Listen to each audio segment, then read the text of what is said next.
Parfois, la tâche la plus difficile pour un père consiste à regarder son fils droit dans les yeux lorsqu'il n'a plus rien à offrir. Théodore Hay connaissait intimement ce sentiment. À 54 ans, il vivait sans domicile avec son fils Devon.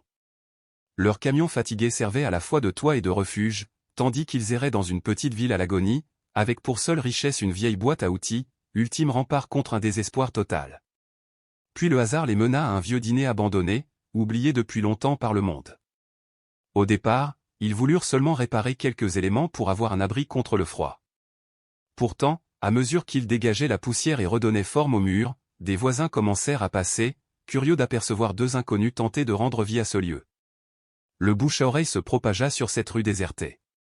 Ce qui n'était qu'un effort désespéré de survie devint peu à peu un espoir inattendu pour toute une communauté. Un foyer social, un point de ralliement, une promesse de renouveau. Le rêve fou qu'un père et son fils, démunis et meurtris, puissent rebâtir ce qu'une ville entière avait perdu. Leur histoire prit un tournant brusque lorsque le moteur du camion rendit l'âme juste après avoir franchi le panneau décrépit annonçant 1000 dalles. La dernière toux métallique du véhicule fut suivie d'un silence lourd qui sembla engloutir toute perspective. Théodore resta un moment immobile, ses mains agrippées au volant usé, puis regarda son fils fixé, sans un mot, la petite ville étouffée par l'abandon. Un endroit où le temps avait cédé depuis longtemps. « Eh bien, murmura Théodore, je pense que c'est ici que s'arrête la route. » Devon, 28 ans, ne répondit rien. Le poids des derniers mois avait effacé la jeunesse de son visage. Comment exprimer l'indicible? Désolé d'avoir tout perdu. Désolé d'avoir fait confiance à un associé malhonnête qui a vidé nos comptes avant de disparaître. Désolé que tu aies sacrifié ton appartement, ton avenir, pour m'aider, pour finir ici, dans un camion qui n'avance même plus. Théodore inspira l'air sec et froid d'un début de novembre et descendit sur l'asphalte fissuré. Devant eux, 1000 dalles se déployaient comme un cliché d'une Amérique oubliée. La rue principale traversait le centre, bordée de bâtiments qui avaient autrefois promis prospérité et avenir. Les façades de briques portaient encore des corniches ouvragées. Les larges vitrines avaient dû exposer des marchandises, des rêves, des ambitions. Aujourd'hui, elles étaient barricadées, vitrées brisées ou occultées par des planches ternies par les saisons. La peinture s'écaillait de partout. Des mauvaises herbes victorieux soulevaient les trottoirs, avances silencieuses d'une nature plus persévérante que les ambitions humaines. Un vent mordant annonçait l'hiver et transportait des effluves de terre froide et de fumée de bois provenant de quelques maisons encore habitées. Quelques voitures fatiguées stationnaient le long de la rue. Une banderole délavée évoquait une fête d'automne d'il y a 2 ans, que personne n'avait jugé utile de décrocher. Devon finit par sortir du camion, resserrant sa veste. « Combien nous reste-t-il » demanda-t-il, la voix sèche. 43 $. Et la monnaie dans le cendrier. La réponse ne laissa que le sarcasme pour masquer la peur. Super. Alors, quel est le plan, papa? On réserve au Ritz? Théodore intercepta la colère, qui au moins signifiait que son fils n'était pas encore complètement éteint. On marche. On voit ce qu'on trouve. Ils avancèrent en traînant 2 sacs contenant leurs dernières affaires, et la boîte à outils que Théodore refusait de lâcher. Une vieille boîte en métal rouge, cabossée, portant encore les initiales de son père, W.H., William Hay. 3 générations avaient poli les manches de ses outils. C'était tout ce qui lui restait de son identité d'artisan bâtisseur. Il se promit que jamais il ne s'en séparerait. Ils longèrent l'épicerie locale, Phyllis Market, reconnaissable à sa pancarte peinte à la main, le bureau de poste, une banque abandonnée dont les vitres étaient couvertes de slogans tracés au savon. Une église aussi, sa flèche blanche écaillée, quelques voitures de fidèles garées dehors. Tout le reste semblait inhabité. Autrefois, Théodore avait bâti des maisons, des commerces, et un avenir solide. Parti comme simple manœuvre à 19 ans, il avait monté son entreprise, Hay Construction, qu'il avait fait prospérer pendant 25 ans. Pas de fortune extravagante, mais du travail honnête. De quoi employer une équipe fiable. De quoi financer les études de son fils. Il avait été fier. Fière ambition. Fière stabilité. Avant que Roger Sanderson entre dans leur vie avec sa promesse d'investissement miracle. Un projet immobilier superbe, soi-disant approuvé et prêt à rapporter. Il suffisait d'y croire. De tout risquer. De tout perdre. Roger avait disparu après 6 mois. Les comptes vidés. Les permis de construire n'avaient jamais existé. La propriété n'appartenait même pas à la société qui avait proposé le projet. La loi considéra tout cela comme une erreur de signature, non comme une escroquerie. Le galion et construction coula alors lentement, entraînant tout avec lui. Les employés partirent l'un après l'autre. Puis la maison. Enfin la dignité. Ne restait que le camion et la route, direction le sud, pour fuir le froid et la honte. La voix de Devon le ramena au présent. Regarde ça. Sur un coin reculé de la rue principale se trouvait un bâtiment plus large que les autres, un seul étage, toit plat, grande fenêtre barricadée. Le panneau en hauteur, à peine lisible sous la saleté, disait « Riverside Dîner ». Une vague de souvenirs adoucit brièvement le regard de Théodore. Les dîners avaient représenté pour lui des lieux d'humanité élémentaire. Son père l'Y emmenait chaque samedi. Ses comptoirs chromés, les tabourets qui tournent, les discussions faciles entre travailleurs, le café fort partagé comme un rite de fraternité. La simplicité chaleureuse d'un refuge accessible à tous. Il inspecta la structure d'un œil exercé. Les fondations semblaient tenaces. Les murs encore droits. Le toit, un peu affaissé, mais réparable. Les fenêtres sous les planches paraissaient intactes. Oui, l'ossature tenait. Une petite étincelle d'espoir tenta de se frayer un chemin dans son esprit fatigué. Redonner vie à ce lieu, offrir un espace où les gens pourraient se retrouver. Un rêve ridicule, pensa-t-il aussitôt. Avec 43 $, on ne sauve pas un bâtiment. On survit à peine à la nuit. Ils reprirent leur marche. À l'épicerie, Phyllis, la propriétaire, les observa derrière son comptoir.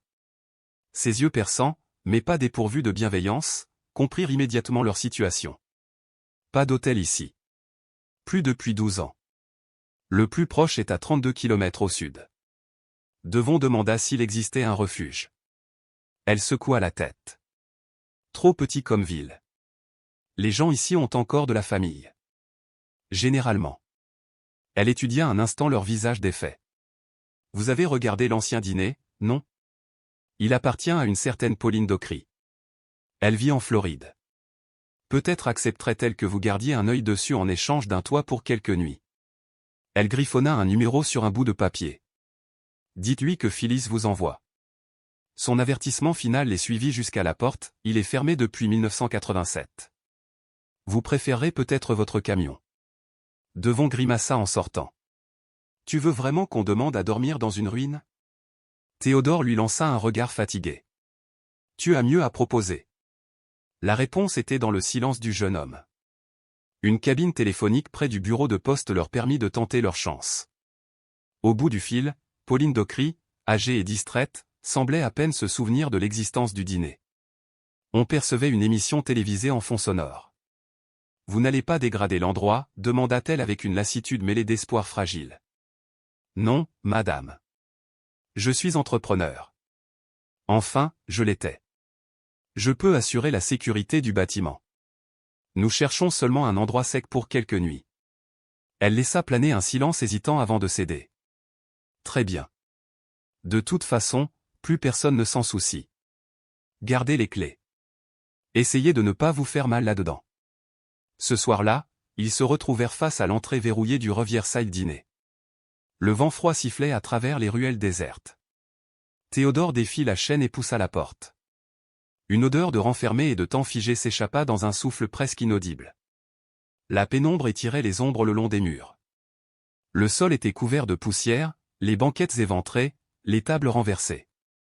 Pourtant, malgré la décrépitude, Théodore ressentit quelque chose de vibrant, comme si le bâtiment n'attendait qu'un geste, qu'une volonté humaine, pour se réveiller. Un espace encore solide, encore digne de se battre contre l'oubli. Devon déposa son sac dans un coin et s'assit lourdement contre le mur. C'est mieux que dehors, je suppose. Sa voix trahissait une lassitude profonde, mais aussi un fragile soulagement. Théodore parcourut du regard la salle vide. Il imagina de la lumière, des rires, le tintement des tasses à café, le bruit d'une spatule sur une plaque chaude. Le retour d'une vie simple et collective. Il posa une main sur sa boîte à outils. Le métal froid sembla se réchauffer sous sa paume, comme une promesse. Peut-être que tout n'était pas fini. Peut-être que ce lieu, à l'abandon depuis presque 40 ans, avait été réservé pour eux. Pour leur donner une chance d'encore bâtir. Un père. Un fils. Une ville qui retenait son souffle. Une structure robuste attendant qu'on la restaure. Peut-être que l'espoir commence exactement ainsi, lorsqu'on n'a plus rien, sauf ses mains, son courage et un toit qui demandent seulement qu'on croit encore en lui. Dans le noir naissant, Théodore et Devon échangèrent enfin un regard. Un regard qui disait tout ce que les mots ne pouvaient plus exprimer. Ils étaient au point le plus bas de leur existence, et pourtant, ils venaient peut-être de trouver le seul endroit où il leur restait quelque chose à offrir. Une raison de se lever le lendemain. L'infime chance d'écrire une nouvelle histoire. Une histoire où un dîner abandonné pourrait devenir le cœur battant d'une renaissance. Une histoire où deux hommes, brisés par la vie, découvriraient qu'on peut reconstruire un monde entier à partir d'un seul lieu, d'un seul geste, d'une seule étincelle. La nuit tomba sur Mildal, silencieuse, impassible. Dans le reverse. Les clés étaient censées être à la poste, confiées à Gérald. Il suffisait de lui dire que c'était autorisé. Gérald Hutchkin, un homme mince d'une soixantaine d'années, portait dans son regard une bonté discrète et dans ses gestes lents une patience acquise par nécessité. Il écouta calmement l'explication de Théodore, puis téléphona pour confirmer auprès de Madame Docry. Après avoir raccroché, il ouvrit un vieux tiroir et en sortit un trousseau de clés.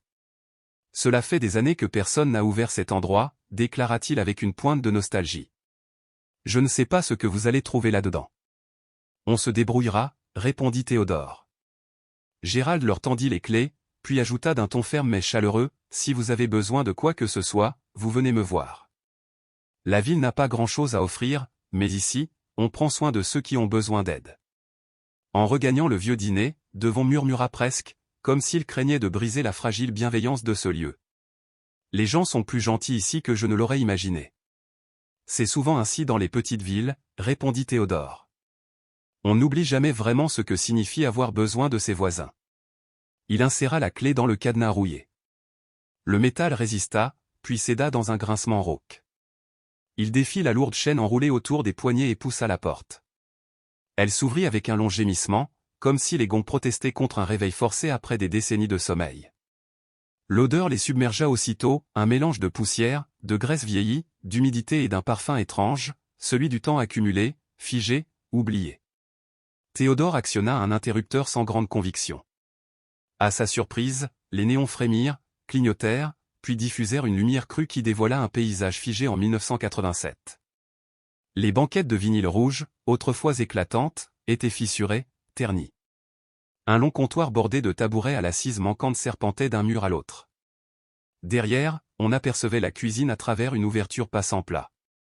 Les murs, jadis jaunes, se rapprochaient désormais de la teinte des vieux journaux abandonnés.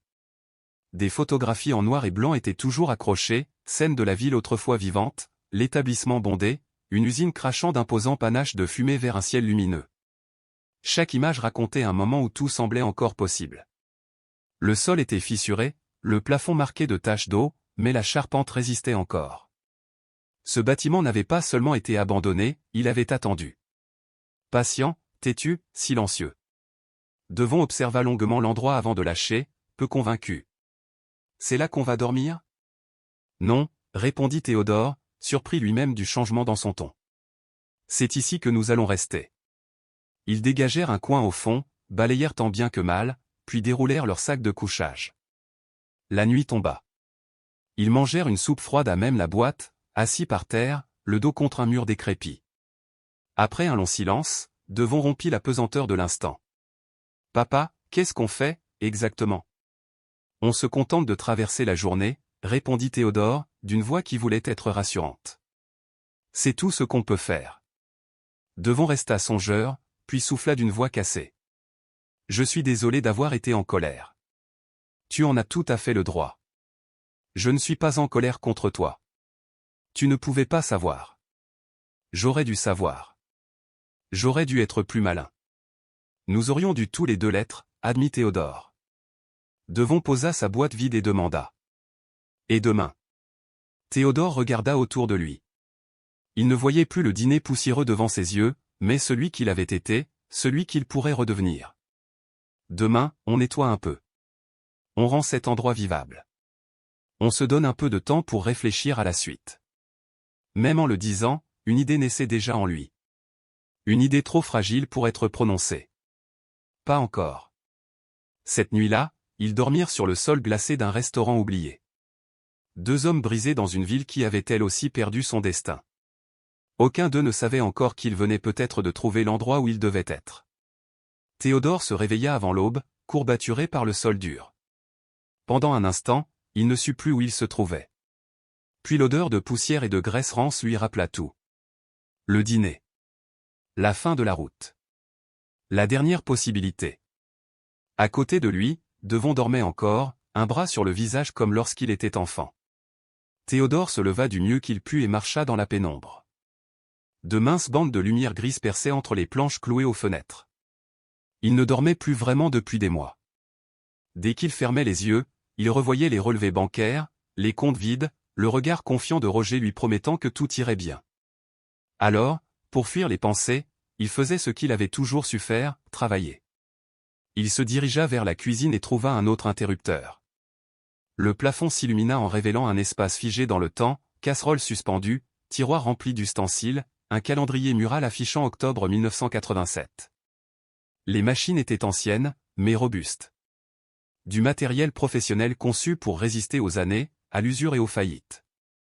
Théodore inspecta les conduites de gaz. Coupées. Un soulagement. L'eau ne coulait pas.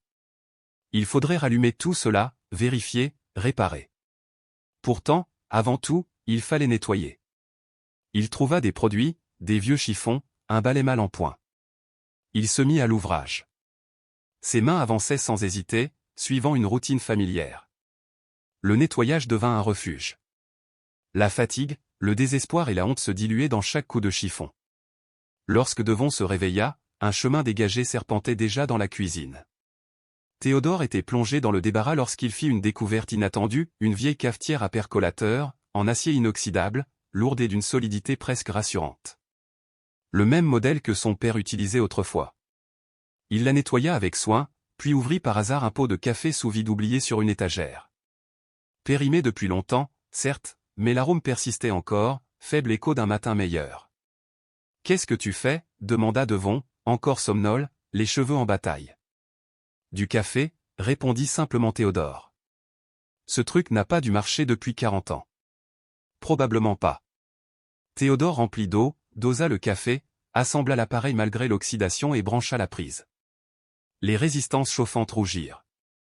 Ils observèrent le miracle silencieux, l'eau se mit à frémir, puis le percolateur émit ce bruit caractéristique, comme un souffle profond qui remonte à la surface. L'odeur se répandit peu à peu, chaude, sombre, presque irréelle.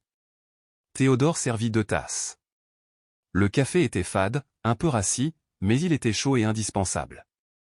Devon enveloppa le mug de ses 2 mains et leva les yeux vers son père. « Comment tu as fait ? » ?»« J'ai juste nettoyé ce qui était cassé. » C'est tout. Une phrase ordinaire. Pourtant, dans ce lieu, à cet instant, elle prenait une signification bien plus grande. Un coup frappé à la porte les fit sursauter. C'était Gérald Hutchkin, un sac de papier à la main.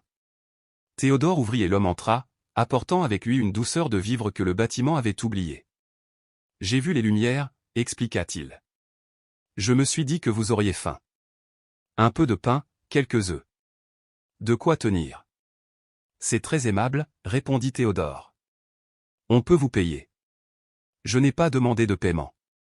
Les voisins se rendent service, c'est tout. » Gérald parcourut l'endroit du regard, touchant du bout des doigts une banquette, le comptoir, comme si chaque surface réveillait un souvenir. « Seigneur, cela fait une éternité que je n'étais pas revenu ici. J'y venais tous les samedis matins. C'étaient les meilleurs hash browns que j'ai jamais mangés. » Devon demanda.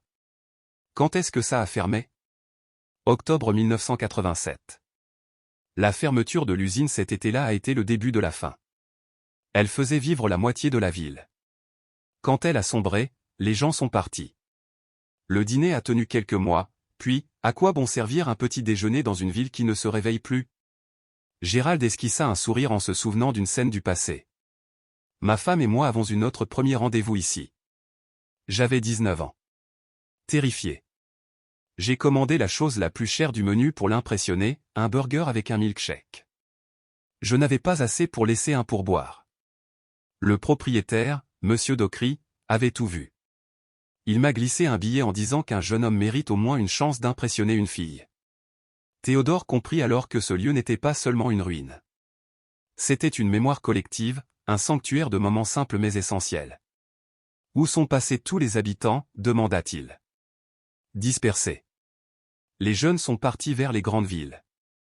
Les plus vieux sont restés. Nous ne sommes plus que 800, autrefois nous étions 3000. Gérald posa un regard pénétrant sur Théodore. Vous pensez remettre ce dîner sur pied? Je ne sais pas encore ce que je pense, répondit Théodore avec sincérité. Vous avez déjà réussi à faire du café. C'est un début. Avant de partir, il ajouta. Si vous avez besoin de quoi que ce soit, je suis à la poste. Et, bienvenue à Milal. Pour ce que cela vaut. Quand la porte se referma, un silence épais retomba. Devon contempla le sac de provisions comme s'il avait peur de l'espérer. On ne peut pas rester ici, dit-il enfin, mais sans certitude. Pourquoi pas, demanda calmement Théodore. Parce que cet endroit n'est pas à nous. Parce qu'on est, sans abri, papa. On ne peut pas rénover un bâtiment abandonné et faire semblant d'avoir une vie. On doit être quelque part avec un vrai plan. Un endroit qui mène quelque part. Ces mots tremblaient sous l'aveu d'une peur plus profonde. Devon n'avait que 28 ans. Son père avait ruiné son avenir, son foyer, son sentiment de sécurité. Chaque jour passé à errer, c'était une journée perdue pour reconstruire sa propre existence. Une existence qu'il n'avait jamais demandé à voir s'effondrer. Théodore ressentit le poids colossal de cette vérité. Il voulut répondre, dire quelque chose de solide, de rassurant, quelque chose qui aurait la force d'une promesse. Pourtant, tout ce qu'il possédait, c'était ce dîner délabré et une tasse de café à moitié tiède. Malgré tout, quelque chose avait changé. Subtilement. Discrètement. Comme un fil tendu entre deux abîmes. Un fil qui disait, peut-être n'avons-nous pas tout perdu. Peut-être que ce lieu oublié avait attendu ces deux hommes. Peut-être que, malgré la déroute, malgré la faillite, malgré la honte, il venait d'ouvrir une porte sur autre chose. Impossible. Un avenir qui ne demandait qu'une étincelle. Une casserole d'eau chauffée après 40 ans de silence. Un percolateur ressuscité. Un premier café. Et une ville où il restait encore des gens assez généreux pour frapper à une porte poussiéreuse afin d'apporter du pain et des œufs. Ce n'était pas beaucoup. Ce n'était pas un plan. Ce n'était même pas une certitude. C'était mieux que tout cela. C'était un début. Théodore baissa la voix, comme si ses mots risquaient de se briser en chemin. Tu pourrais partir. Prendre ce qu'il nous reste d'argent, rejoindre une grande ville, trouver du travail. Tu n'es pas obligé de rester avec moi. Le visage de Devon se durcit aussitôt. C'est ça que tu veux? Je veux que tu aies un avenir. Alors, arrête de parler de ma fuite. Sans attendre de réponse, Devon attrapa le sac d'épicerie et en sortit les provisions. Des œufs, du pain, un petit pot de beurre. Tu veux remettre cet endroit en état? Très bien, mais on fait les choses correctement. On établit un plan. On décide de ce qui est réellement possible au lieu de nettoyer au hasard. Théodore acquiesça lentement. D'accord. Et pour commencer, on va prendre un vrai petit déjeuner. Pas du café avec une dose de malheur. Devon trouva une vieille poêle tandis que Théodore tentait d'allumer la cuisinière à gaz. Au bout de quelques essais, une flamme bleue jaillit et chauffa la plaque. Ils préparèrent les œufs et le pain côte à côte, comme autrefois dans la cuisine familiale, avant l'université, avant que tout ne devienne si compliqué. Les œufs étaient simples, honnêtes, faits avec soin. Ils les mangèrent debout, adossés au comptoir, face à la salle vide du dîner. On pourrait nettoyer les fenêtres, proposa Devon. Faire entrer un peu de lumière. Réparer cette banquette. Vérifier les toilettes. S'assurer que la plomberie fonctionne. Il dressait déjà une liste sans même s'en rendre compte. Une liste de possibilités.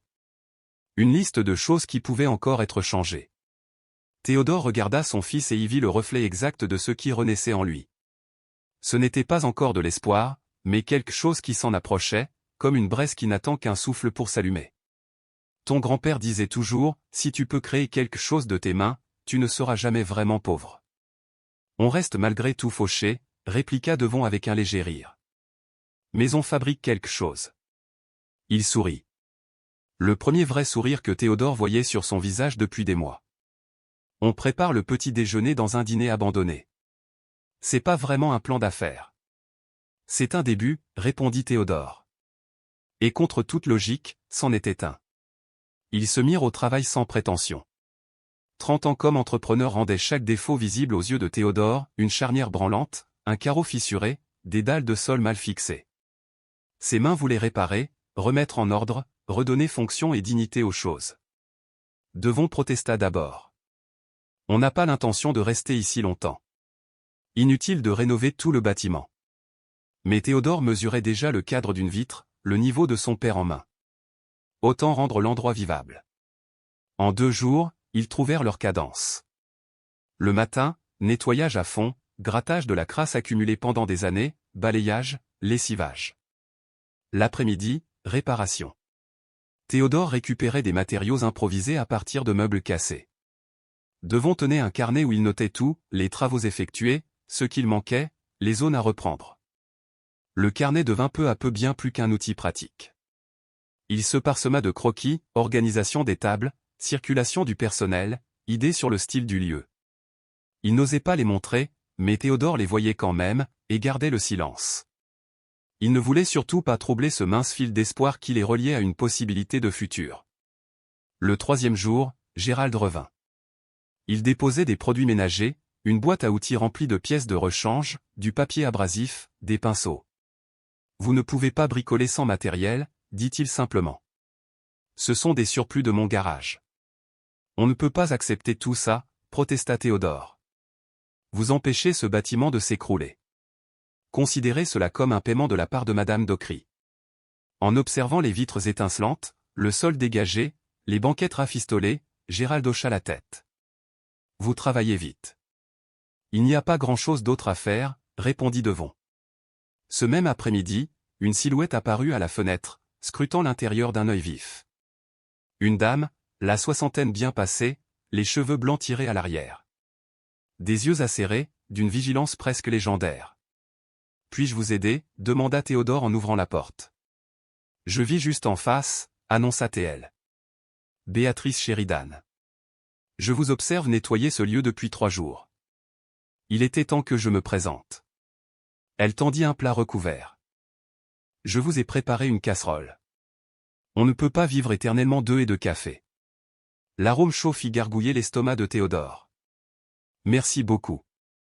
Je suis Théodore Aille, voici mon fils, Devon. » Béatrice entra sans hésiter. « Mon Dieu, murmura-t-elle. Je ne suis pas revenu ici depuis la fermeture. J'ai enseigné l'anglais au lycée pendant 40 ans. Tous les vendredis, je venais ici. Monsieur Docry me réservait toujours la banquette du fond et m'apportait un café avant même que je commande. » Elle avança jusqu'à cette banquette, caressa le revêtement abîmé. « J'y ai eu mon premier rendez-vous avec mon mari, Stanley. Il a trépassé il y a 10 ans. Il était si nerveux qu'il a renversé son verre 2 fois. » Elle se rappela en souriant. La serveuse, Betty, adorable, lui en rapportait un autre en me lançant un clin d'œil, comme si nous étions déjà une équipe. Théodore comprit alors. Cet endroit ne représentait pas seulement un tas de murs décrépits. Il appartenait à la mémoire intime des habitants, au chapitre de leur vie. « On remet juste un peu d'ordre » expliqua Devon. « Tant qu'on est ici. »« Et après » demanda Béatrice, curieuse. Devon resta muet. Béatrice repartit en leur laissant le plat et un sac rempli de véritables produits de nettoyage.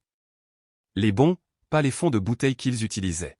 « Si vous avez besoin de quoi que ce soit, je suis dans la Maison Blanche juste en face. Et il faudrait vous présenter à Phyllis. Elle tient la seule épicerie de la ville.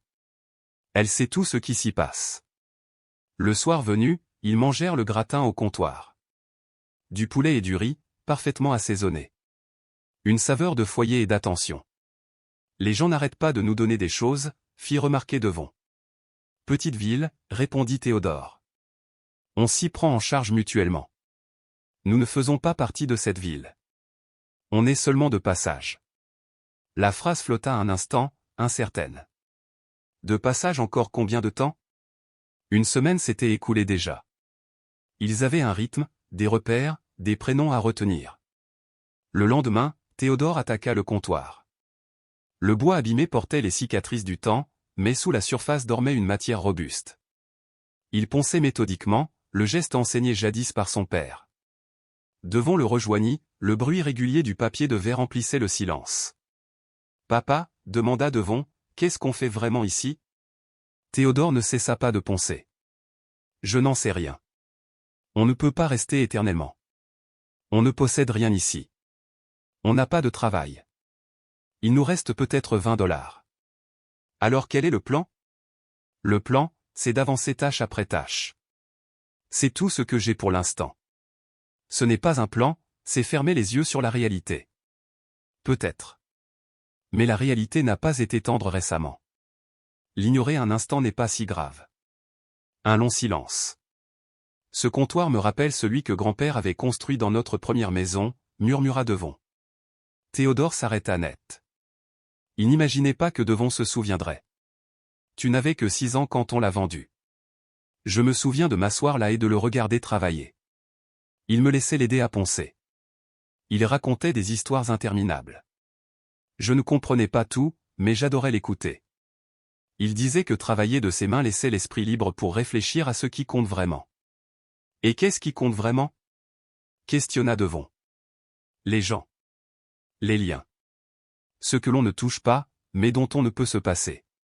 Ils reprirent le ponçage, portés par une paix discrète. Théodore pensa à son père, à ce qu'il avait voulu lui transmettre, à ce qu'il avait tenté de léguer à son tour, et aux erreurs commises dans le processus. Le soir, Devon resta éveillé tard, le nez dans son carnet. Théodore observait, sans se manifester. Les dessins étaient précis maintenant, agencement des tables, plans de cuisine, croquis d'enseigne, même des idées de menu. Devon rêvait.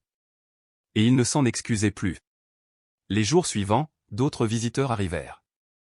Otto Vandenberg, un bricoleur du coin, apporta des pièces de plomberie et aida à remettre les toilettes en état. Florence Drummond, la proviseure du lycée, débarqua avec 3 élèves qui avaient besoin d'heures de bénévolat. Ils nettoyèrent les fenêtres et vidèrent l'arrière-cour. Chaque personne qui mettait la main à la pâte rendait l'endroit plus tangible, plus vivant. Les vitres laissaient entrer le soleil. Les banquettes étaient solides. Le comptoir retrouvait son éclat. On pouvait presque entendre le brouhaha d'une salle pleine. Le dimanche, ils s'occupèrent de la porte d'entrée. Le bois était sain, mais les gonds avaient rouillé.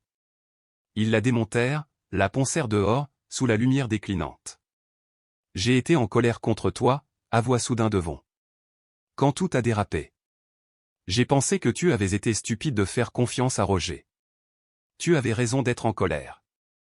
Je l'étais surtout contre moi-même. Je sentais que quelque chose clochait dans cette affaire, mais je n'ai rien dit. Je ne voulais pas te contredire. » Devon cessa son geste. On a tous les deux fait des erreurs. Oui. Alors, peut-être qu'on mérite tous les deux une chance de construire quelque chose de meilleur. Théodore contempla son fils. Il ne voyait plus l'enfant qu'il avait élevé, mais un homme, capable, réfléchi, prêt à pardonner.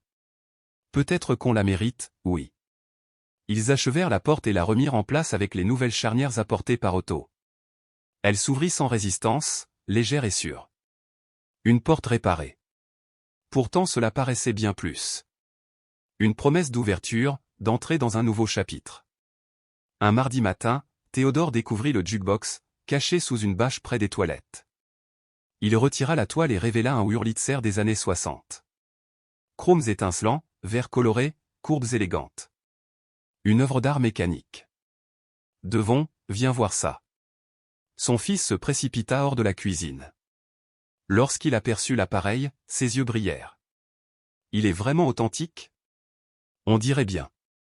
À travers la vitre bombée, des disques reposaient toujours dans leurs emplacements. Il n'avait probablement pas joué depuis longtemps, mais il semblait prêt à chanter. On peut le réparer, demanda Devon, déjà plein d'ardeur. On peut essayer. Ils démontèrent l'appareil avec une minutie de chirurgien, étalant chaque pièce sur une serviette propre. Les mécanismes étaient complexes, un balai de roues dentées, de leviers, de contacts électriques. Le moteur tournait encore. Les vinyles paraissaient intacts. Il manquerait une courroie, une aiguille neuve, quelques contacts à nettoyer. Il nous faut des pièces, conclut Devon. Otto pourrait avoir ça. Ou on pourrait chercher au magasin de bricolage. Il en reste un 2 pâtés de maison. L'enseigne disait ouvert, même si tout semblait abandonné. Ils poussèrent la porte grinçante de Mildé l'Hardware. Les rayons étroits débordaient d'objets anciens. Le propriétaire, un homme âgé, surgit de l'arrière-boutique. « Vous cherchez quelque chose ?» Théodore expliqua.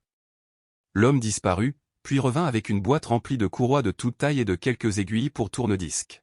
« Je garde ça depuis 30 ans. Un jour, se disait Horus, quelqu'un aurait sûrement besoin de ces pièces abandonnées. » Il tendit une petite boîte en carton pleine de courroies, de composants et de vis soigneusement conservés. « Prenez ce qui fonctionne encore. 5 $ pour le tout. 5 $. Une somme dérisoire dans le monde ordinaire, mais pour Théodore et son fils Devon, c'était 5 $ arrachés à une réserve qui s'amenuisait dangereusement. Pourtant, Théodore sortit l'argent, comme un pari de plus contre le désespoir. Pendant qu'Horus rangeait la monnaie, son regard s'aiguisa avec curiosité. « Vous êtes bien les deux qui tentent de remettre en état l'ancien dîner, pas vrai ?» Théodore acquiesça. « Les nouvelles voyagent vite ici. C'est tout ce qu'on a comme divertissement, de nouvelles histoires qui apparaissent. » Horus esquissa un sourire.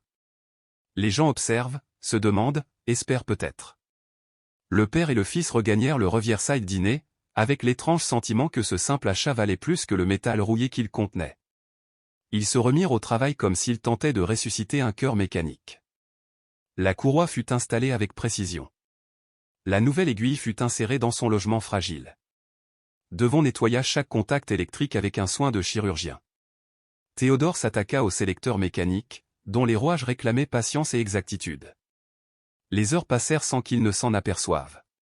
Quand l'après-midi toucha à sa fin, Théodore se redressa et souffla profondément. « Prêt ?» demanda-t-il. Devon hocha la tête. Théodore brancha la prise, choisit un disque au hasard, appuya sur le bouton. Rien. L'espoir de Devon s'effondra en un instant, visible dans ses yeux éteints. Théodore ajusta les connexions, resserra la courroie, insista à nouveau. Silence encore. Le moteur doit être mort, souffla Devon, la déception lourde comme un sac de pierre. Peut-être, murmura Théodore, vaincu pour la première fois depuis qu'il s'était lancé dans cette restauration insensée. Ils n'avaient pas besoin d'un jukebox.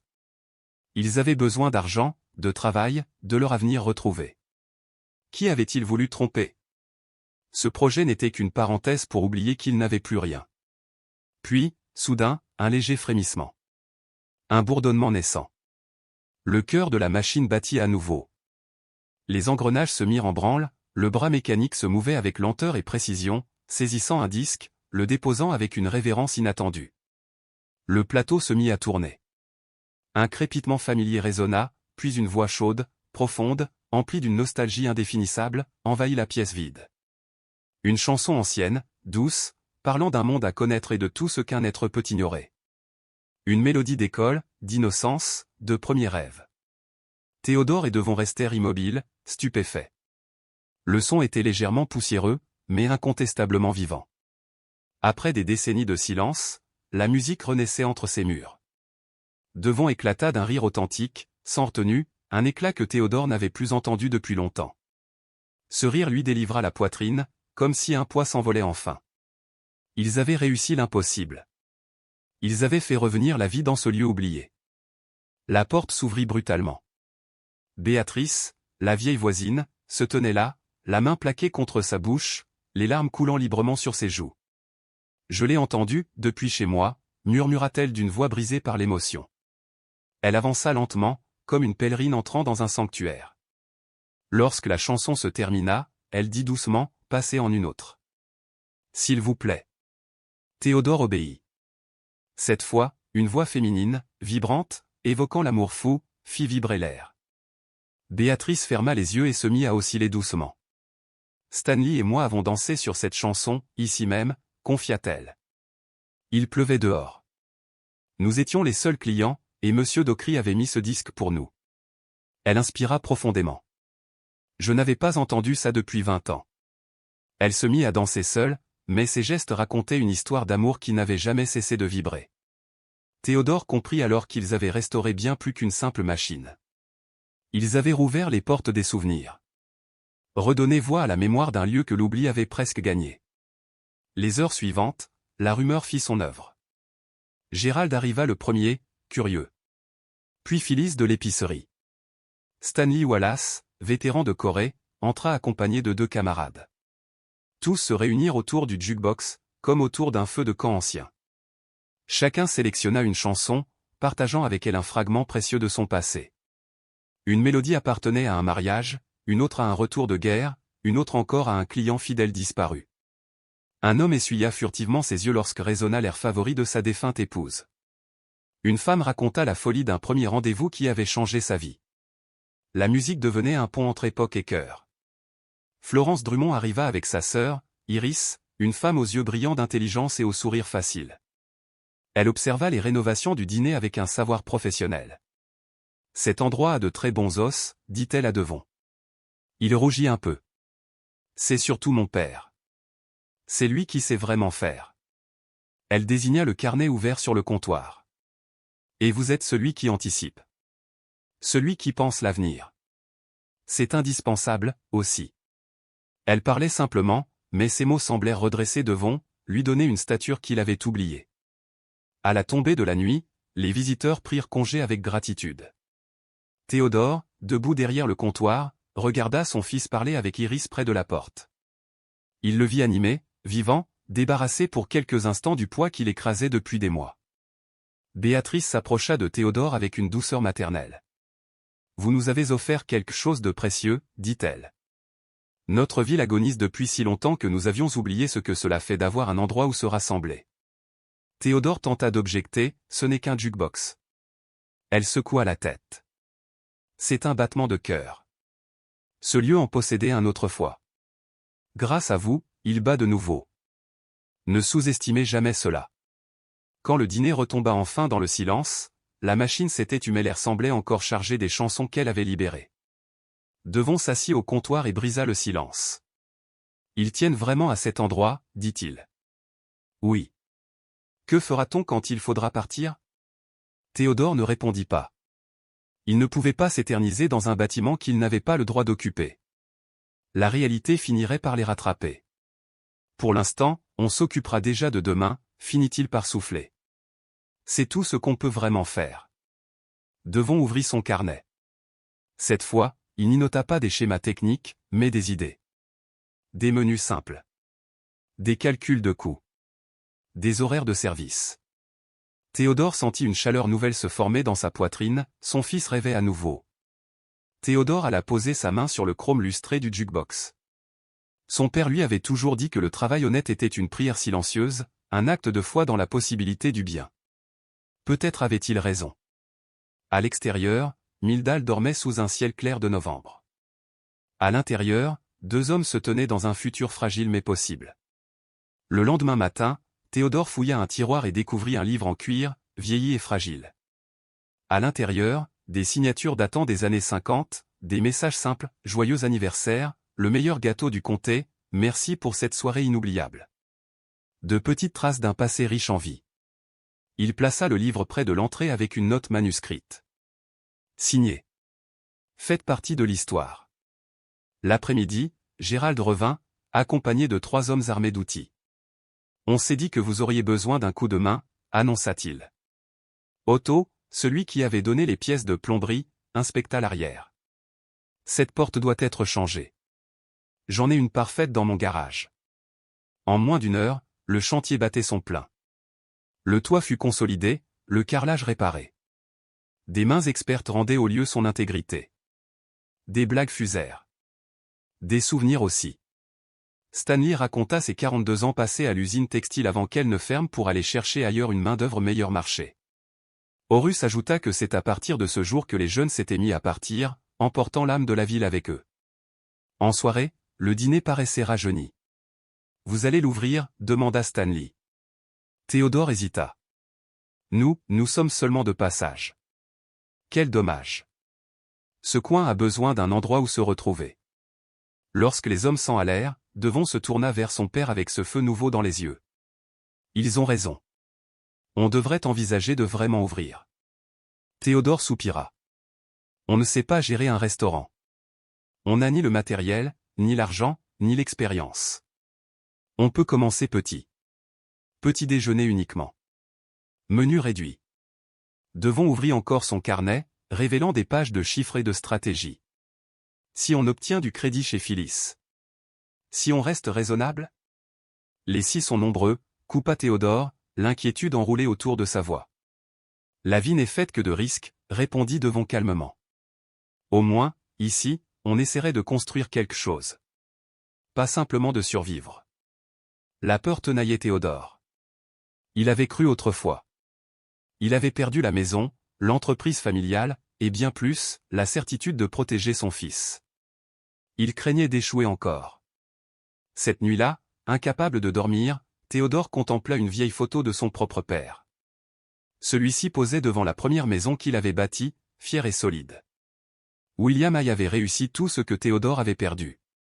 Devon descendit les escaliers du grenier improvisé où il dormait. « Tu ne dors pas. » Je réfléchis. Devon s'assit près de lui.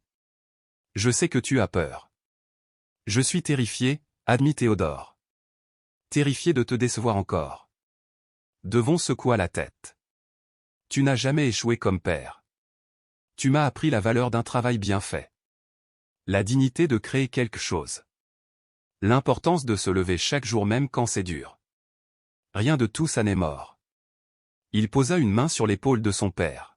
« L'argent compte, bien sûr. La sécurité aussi. Mais exister pour quelque chose compte tout autant.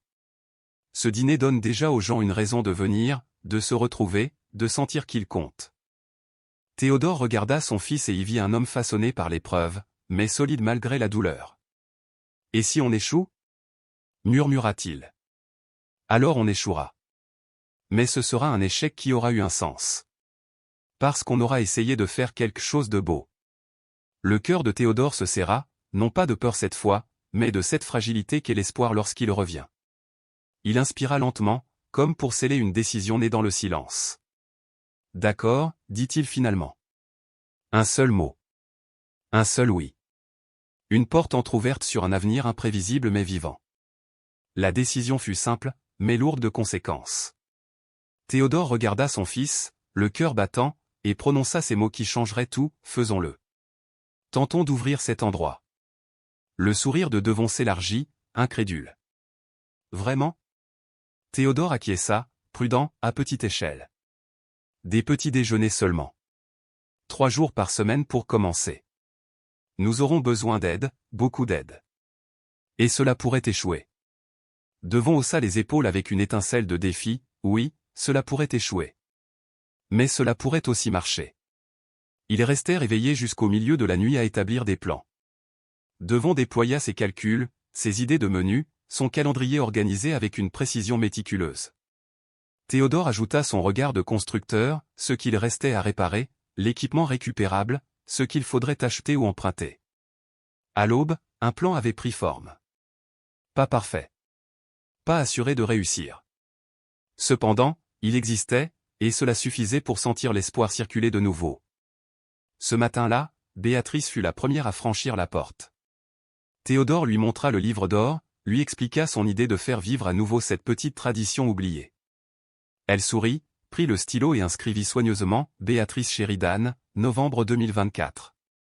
Toujours là, toujours pleine d'espoir. Ces mots, simples et sincères, furent le premier souffle d'une communauté qui se réveillait. La nouvelle se répandit discrètement parmi ceux qui tenaient encore à cette ville. Phyllis passa à midi, écouta leur projet, puis déclara calmement « Je vous avancerai les fournitures à crédit. Vous me paierez quand vous pourrez. » Peu après, Florence arriva avec des boîtes remplies de tirelires et de pots en verre décorés par les élèves du lycée.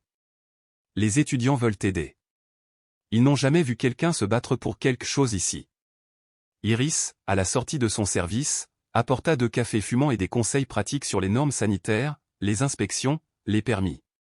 Elle se tourna vers Devon et dit « Je t'aiderai comme je peux. » La façon dont leurs regards se croisèrent fit naître chez Théodore un mélange doux amer d'espoir et de mélancolie. Son fils renouait avec la vie, avec l'avenir, avec quelqu'un. Le soir venu, 5 nouvelles signatures remplissaient le livre d'or. Chaque nom brillait comme une promesse, la promesse qu'un miracle pouvait encore se produire à Mildal. Lorsque Théodore verrouilla la porte, il sentit son cœur plus léger qu'il ne l'avait été depuis des mois. La peur demeurait, bien sûr. L'incertitude aussi. Pourtant, il y avait du travail à accomplir, des gens qui croyaient en eux, et surtout un fils qui avait retrouvé un sens à ses journées. Cela valait tous les risques. Le doute, pourtant, revient toujours dans l'obscurité. 3 jours plus tard, avant l'aube, Théodore était assis seul dans la salle, tenant la photographie de son père. Il n'avait pas dormi. Ils avançaient, acceptaient de l'aide, se mobilisaient. Devons déborder d'énergie. La communauté se rassemblait. Tout semblait enfin possible, et c'était précisément cela qui l'effrayait. Il regarda ce portrait en noir et blanc, où William Haye, à 40 ans, fier devant son entreprise prospère. Son père n'avait jamais échoué. Il avait travaillé avec honnêteté, élevé sa famille, pris sa retraite l'esprit tranquille. Il avait transmis à Théodore ses outils, son savoir-faire, et un modèle de réussite. Théodore avait tout gâché. Pas seulement sa propre stabilité, mais aussi l'avenir de son fils. Devon avait eu une vie construite, un emploi stable en comptabilité, un appartement, une relation sérieuse, un avenir clair. Jusqu'au jour où Théodore l'avait appelé à l'aide, au bord du gouffre. Devon avait accouru, investi ses économies, abandonné tout ce qu'il avait bâti pour soutenir son père. Aujourd'hui, Théodore demandait encore davantage, non de l'argent, mais de l'espérance, du travail, une foi aveugle en un rêve fragile. Et si cela échouait? Si ce dîner se révélait être une nouvelle catastrophe, après tant d'autres? Si Théodore n'était qu'un homme voué à tout détruire sans le vouloir? Une larme glissa, puis une autre. Il ne tenta pas de les retenir. Dans le silence sombre du matin, il laissa sa honte, sa peur, son sentiment d'échec l'envahir enfin. Papa. Devon se tenait dans l'embrasure de la porte, découpé par la faible lumière du dehors. Théodore essuya ses joues à la hâte. Devon vint s'asseoir près de lui, regarda la photo, comprit sans poser de questions. Le silence fut long, mais réconfortant. Puis Devon parla d'une voix douce, « Je dois te dire quelque chose sur l'affaire avec Roger. » Théodore se crispa, mais son fils continua, « J'avais vu les signaux d'alarme. Les papiers que tu m'avais montrés ne tenaient pas debout. Les délais étaient trop serrés. Les permis incomplets. » Roger changeait constamment ses arguments. Il inspira profondément. « Je n'ai rien dit parce que je voulais te croire. Tu étais le patron, l'homme d'expérience. Et j'avais envie de prouver que j'étais un homme, moi aussi. Que je pouvais être ton partenaire. Que je pouvais investir comme toi. » Il baissa les yeux. Quand tout s'est effondré, il m'a été plus facile de te reprocher la chute que d'admettre ma propre faiblesse. De reconnaître que j'avais fermé les yeux pour ne pas briser ton enthousiasme. Je voulais que tu sois fier de moi. Théodore sentit une douleur ancienne se fissurer. Tu n'as pas à t'excuser. J'étais l'adulte. J'aurais dû être prudent. Devon secoua la tête. Nous avons tous les deux fauté. Nous avons tous les deux appris. Et nous ne pouvons pas vivre le reste de notre vie à craindre chaque nouveau pas. Et si je t'entraîne encore vers la ruine, murmura Théodore. Devon posa sa main sur son épaule. Ses yeux étaient clairs, résolus. Et si tu m'entraînes vers la réussite? Et si nous donnons à cette ville un lieu où se rassembler? Si nous nous redonnons une raison d'être? Une chance d'être fiers de nous? Tout semblait si risqué. Pourtant, comme le dit Devon, tout est risqué. Rester dans la camionnette l'était. Venir ici l'était. Réparer ce dîner l'était. Et chacun de ces risques nous a portés plus loin que notre désespoir initial. Théodore regarda autour de lui. Les vitres propres laissaient passer une lumière grise mais prometteuse. Les banquettes réparées attendaient les premiers clients. Le jukebox, miraculeusement fonctionnel, semblait prêt à jouer la bande-son d'une renaissance. Sur le comptoir, le livre d'or témoignait déjà de la confiance des autres. J'ai tellement peur, avoua-t-il, presque inaudible. Moi aussi, répondit Devon. Mais je préfère avoir peur en avançant qu'avoir peur sans rien tenter. Les mots flottèrent dans l'air, solides comme une fondation. À l'extérieur, le ciel pâlissait, prélude à l'aurore. La nuit se retirait, laissant la place à ce qui naissait. Théodore inspira longuement. Très bien. Plus de doute. Nous allons au bout de ce projet. Nous nous battrons avec tout ce que nous avons. Avec tout ce que nous avons, confirma Devon. Lorsque le jour se leva pleinement, ils se mirent au travail. Théodore prit en charge les derniers réglages de la cuisine, ainsi que la préparation des repas. Devon se concentra sur les finances, les stocks, la logistique et les opérations. Leur menu serait simple, honnête, œufs, pain grillé, pommes de terre rissolées, pancakes, café bien chaud. De la nourriture sans prétention, mais faite avec soin. Phyllis se présenta à 8 heures, les bras chargés des premières fournitures, œufs, farine, beurre, café, bacon. Paiement reporté, dit-elle simplement. La confiance suffit pour commencer. Gérald, le postier, arriva ensuite avec une enveloppe contenant $50, une petite contribution du syndicat des travailleurs du bureau de poste. Nous voulions participer. Béatrice revint avec une pile d'assiettes et de tasses venues de sa propre cuisine. Nos services du quotidien. Il mérite de resservir. Otto, quant à lui, apporta une machine à café commerciale qu'il avait dénichée et réparée dans son garage, elle est solide, fiable. Parfaite pour vous. Enfin, Florence et Iris arrivèrent avec des boîtes remplies de couverts provenant de la cafétéria de l'école. Ils renouvellent tout. Cela peut encore servir à nourrir des gens. Théodore observa Devon et Iris travailler côte à côte, leurs gestes coordonnés, leurs sourires furtifs, leur complicité naissante. Quelque chose fleurissait doucement, comme la promesse d'un printemps dans une ville qui avait trop longtemps connu l'hiver. Béatrice se tenait à côté de Théodore et murmura « Votre fils est un homme bien ». Le cœur de Théodore se serra, il est meilleur que moi. Différent, peut-être. Mais pas meilleur. Vous lui avez appris l'essentiel, travailler dur, exiger la qualité, persévérer même lorsque tout semble perdu. Ces leçons vivent en lui. Au fil de la journée, tout prit forme. La cuisine était opérationnelle. La salle étincelait de propreté.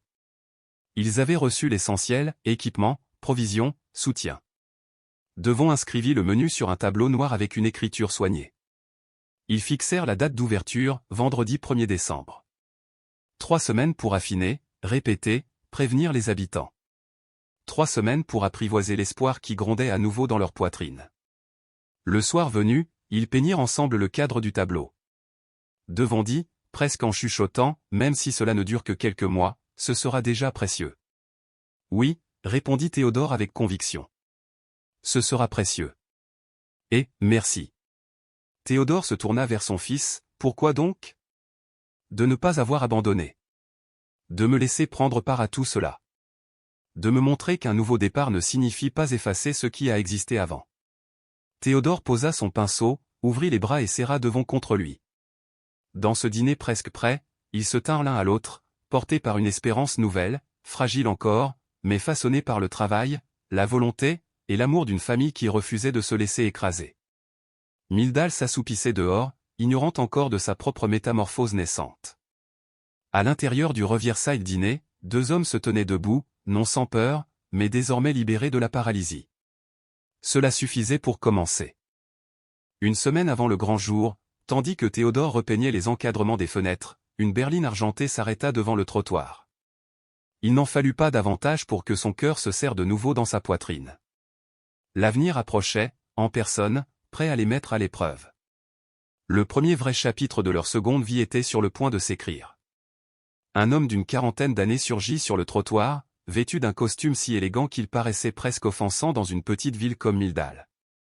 Il portait une mallette en cuir sombre et avançait avec l'assurance tranquille de ceux qui ont l'habitude que le monde s'écarte devant eux. Il s'arrêta au pied de l'échelle où travaillait Théodore, leva les yeux et lança d'une voix claire. « Théodore aille !» Théodore descendit lentement, les mains encore tachées de peinture fraîche. « C'est moi. » Preston Ashby, se présenta l'homme en lui tendant une carte de visite.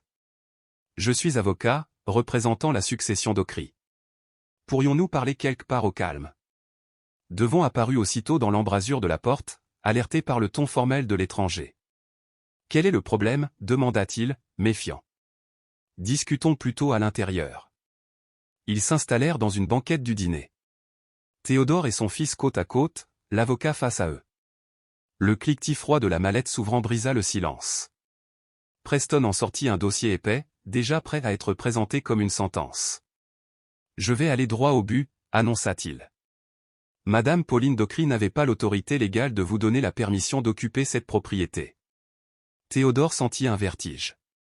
Les mots de l'avocat se dissolvaient dans son esprit comme de l'encre dans l'eau. Devon se redressa, crispé. Qu'est-ce que ça veut dire exactement? Le bien faisait partie de la fiducie du mari défunt de Madame Dockery. Une longue querelle familiale concernant l'héritage a duré 8 ans. Le litige a été résolu récemment. Il fit glisser un document vers eux. Le propriétaire légitime est désormais Charles Dockery, le neveu. Le jugement date de 3 semaines. Théodore déchiffra les lignes qui semblaient flotter sous ses yeux, refusant de devenir réelles. Elle nous avait dit que la maison lui appartenait, qu'elle pouvait en disposer. Elle le croyait sincèrement, répondit l'avocat d'un ton professionnel mais pas dénué de compassion. Elle s'est trompée. Étage M. Dockery a déjà entamé des négociations avec une société de développement. La vente devrait être finalisée sous 30 jours. 30 jours, répéta Devon, anéanti. Je suis désolé, dit Preston. Je sais ce que vous avez entrepris ici. Malheureusement, vous n'avez aucun droit légal sur les lieux. Monsieur Dockery accepte de vous accorder 2 semaines pour quitter les locaux. Il rassembla ses papiers avec une efficacité glaciale et les quitta, laissant derrière lui un silence écrasant. Théodore et Devon restèrent assis, incapables de parler. Tout ce qu'ils avaient reconstruit. L'espoir qu'ils avaient rallumé dans le cœur des autres. Le futur qu'ils commençaient à entrevoir. Tout reposait sur un terrain qui n'avait jamais été à eux. Au crépuscule, la nouvelle s'était répandue dans Mildale à la vitesse d'un incendie. Le dîner se remplit d'amis, de soutiens, de visages inquiets et indignés, Gérald, Béatrice, Phyllis, Otto, Stanley, Florence, Iris, Horus. On se pressait dans chaque coin, dans chaque allée, comme si le simple fait d'être là pouvait empêcher l'injustice de gagner. Il doit bien exister un recours, plaida Gérald. Une démarche légale. Quelque chose. Nous n'avons aucun contrat, aucune location, rien, répondit Théodore. Nous étions ici de manière informelle. En vérité, nous squattions. Alors rachetons l'endroit, lança Phyllis, le regard résolu. Si ce Charles Dockery veut vendre, pourquoi pas à nous? Devon soupira. La société de développement met 200 000 $ sur la table. Nous en avons 8 000 dans la boîte à dons. C'est dérisoire. Le chiffre résonna comme un glas dans la pièce. 200 000 $. Une somme si vaste pour une ville qui luttait déjà pour survivre.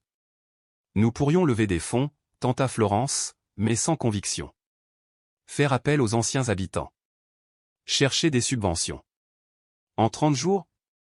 Otto secoua la tête. Stanley se leva d'un bond, les poings serrés. Alors on baisse les bras? On laisse une chaîne impersonnelle nous voler le seul endroit qui nous rassemble encore? Quelle autre option avons-nous? Murmura Théodore. Sa propre voix lui sembla celle d'un homme déjà vaincu. C'est alors que Béatrice se leva. Sa silhouette frêle mais droite imposa le silence. Ses mains tremblaient un peu, pourtant sa voix resta stable, calme, presque majestueuse. Nous ne sauverons pas le bâtiment, dit-elle. Mais nous pouvons sauver ce qu'il symbolise. Tous se tournèrent vers elle. Nous devions ouvrir le 1er décembre. Dans 7 jours. Faisons-le quand même. Une seule journée. Une seule journée parfaite. Avant que cela ne disparaisse. Pourquoi? Demanda quelqu'un.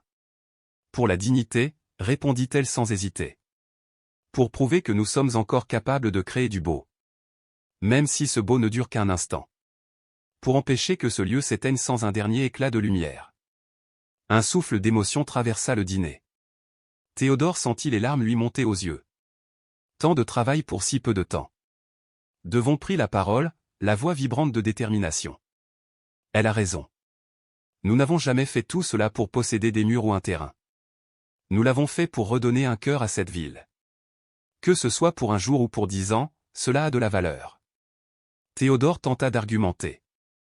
Ce n'est que retarder l'inévitable. Toute la vie consiste à retarder l'inévitable, papa, répondit Devon. Et dans ce délai se trouve tout ce qui compte. Les habitants commencèrent à se porter volontaires, comme si une étincelle était redevenue feu. Phyllis apporterait la nourriture. Otto finirait les réparations. Florence et ses élèves décoreraient et nettoieraient. Les vétérans de Stanley aideraient à l'aménagement. Iris servirait aux côtés de Béatrice. En quelques minutes, la tristesse céda la place à une énergie fébrile, collective. Quand la foule finit par se disperser, Théodore restait seul au comptoir. Le dîner semblait soudain immense, trop silencieux. Devon s'approcha doucement. « Ça va ? » « Je ne sais pas », la voix de Théodore était vidée de toute force. C'était censé être notre nouveau départ. Notre rédemption. Et c'est juste, un autre échec. Non. Devon s'assit près de lui. On perd un bâtiment. Rien de plus. Ce qu'on a construit, papa, ce n'est pas de la brique. Ce sont des liens. Une communauté. Regarde-les. Ils se battent de nouveau pour quelque chose. Pas grâce au dîner. Grâce à l'espoir qu'on leur a montré. Un espoir temporaire. Tout espoir est temporaire. C'est ce qui le rend courageux. Il posa une main sur l'épaule de son père. On est arrivé ici sans rien. On s'en ira avec des amis, avec un but, avec la preuve que nous sommes capables de bâtir du beau au milieu de l'incertitude. Ça vaut quelque chose. Théodore voulait y croire. Il voulait tant y croire. Pourtant, la fatigue d'une vie de défaite pesait lourd en lui. « Je suis tellement fatigué d'échouer », souffla-t-il. Devon se leva. « Alors réussis cette fois-ci. Fais en sorte que l'ouverture soit parfaite. Offre à ces gens un souvenir qui leur restera. Montre-leur. Montre-toi que tu peux finir ce que tu commences. Avec grâce. Avec dignité. » Puis il s'éloigna, laissant son père seul avec ses doutes, au milieu d'un rêve qui s'écroulait encore. Théodore demeura là longtemps, cherchant à ramasser les morceaux de courage nécessaires pour affronter une dernière fin. Le lendemain, le travail reprit avec une intensité presque acharnée. S'il ne restait qu'une seule journée de vie au Riverside Dîner, alors elle serait mémorable. Chaque matin, avant l'aube, Théodore se levait pour préparer le menu. Il s'entraînait jusqu'à la perfection, des œufs crémeux, des hash browns croustillants, des pancakes dorés, du pain grillé encore tiède enduit de beurre fondant. De la nourriture simple, mais préparée avec un soin presque sacré. Devons organiser tout le système de service, planifier le flux des commandes, calculer le nombre de clients qu'il pourrait accueillir sans être débordé. « Il nous faut un plat signature », dit-il un matin. Quelque chose d'inoubliable. Théodore resta silencieux un moment, avant qu'un souvenir ancien ne se ranime. Mon père faisait des brioches à la cannelle les jours de fête. Elles demandaient des heures de travail mais elles étaient merveilleuses. Tu peux en refaire ? Je n'en ai pas préparé depuis 20 ans. Essaie. Durant 2 jours, Théodore pétrit, enfourna, corrigea. Une fournée brûlée, une autre trop dense. Puis vint la bonne, moelleuse, parfumée, nappée d'un glaçage crémeux. Quand Devon en goûta une, il ferma les yeux, ému. Les brioches de grand-père ? C'est parfait. Pendant ce temps, toute Mildal se mobilisait. Otto installa un chauffe-eau neuf. Horus offrit des tasses et des assiettes qui dormaient dans son stock. Les vétérans construisirent un poste de service pratique. Florence et ses élèves nettoyèrent chaque recoin jusqu'à faire briller les surfaces comme neuves. Ils apprennent que lutter pour quelque chose n'est pas naïf, dit Florence à Théodore. Vous leur offrez cela. Phyllis arriva les bras chargés de provisions, refusant d'entendre parler de paiement. Le dîner, qui avait été un rêve chancelant, devenait maintenant un symbole vibrant. Une œuvre commune. Théodore observait tout cela avec une émotion difficile à contenir. Les mains occupées, le cœur lourd, mais aussi rempli d'une étrange lumière. Ils allaient ouvrir. Une journée seulement. Une seule journée pour dire au monde que Mildal était encore vivante. Une seule journée pour montrer que la beauté peut naître même au bord d'une fin annoncée. Une seule journée pour transformer une perte en victoire. Et cette journée serait inoubliable. Considère cela comme mon investissement dans une journée parfaite. Ces mots avaient résonné dans le cœur de Théodore longtemps après qu'ils furent prononcés. Depuis, chaque soir, après de longues heures à l'hôpital, Iris venait prêter main forte à Devon pour concevoir un tableau de menu. Ils travaillaient désormais avec une harmonie naturelle, comme si leurs gestes s'étaient accordés avec leurs sentiments. Elle tenait la planche d'une main ferme pendant qu'il inscrivait les plats avec une précision appliquée. Il veillait toujours à ce qu'une tasse de café fumant soit à portée de sa main. Entre eux, les silences n'avaient plus rien de gênant. Ils étaient devenus doux, complices, le signe que quelque chose de beau naissait. Une soirée, alors que Théodore rangeait en cuisine, il surprit leur conversation. Iris demanda doucement à Devon ce qu'il ferait lorsque tout serait terminé. Devon haussa les épaules, le regard perdu dans le futur. Trouver du travail, quelque part. Continuer d'avancer. Il n'avait aucune illusion. Iris osa une suggestion. Mildal avait besoin de personnes comme lui, de gens prêts à s'engager, à croire en ce lieu. Devon répondit avec une franchise douloureuse. Ici, il n'y avait pas d'emploi, pas de perspective. Seulement une communauté généreuse, certes, mais leur bonne volonté ne suffirait pas à nourrir deux hommes sans avenir. Théodore sentit la vérité lourde dans ses mots. Une seule journée parfaite ne les sauverait pas de la pauvreté, de l'incertitude, de l'absence de foyer. Pourtant, il continua à travailler, comme si chaque coup de couteau dans une pomme de terre, chaque carré de beurre fondu dans une poêle, pouvait changer quelque chose. Il préparait cette journée comme si, au terme de celle-ci, le monde pourrait les retenir plutôt que les laisser tomber. 3 jours avant l'ouverture, Béatatrice entra dans le dîner avec une photo ancienne délicatement protégée dans un cadre. Elle la tendit à Théodore. Sur l'image, datée de 1962, le Riverside dîner vivait. Les banquettes étaient remplies, le comptoir débordait de clients.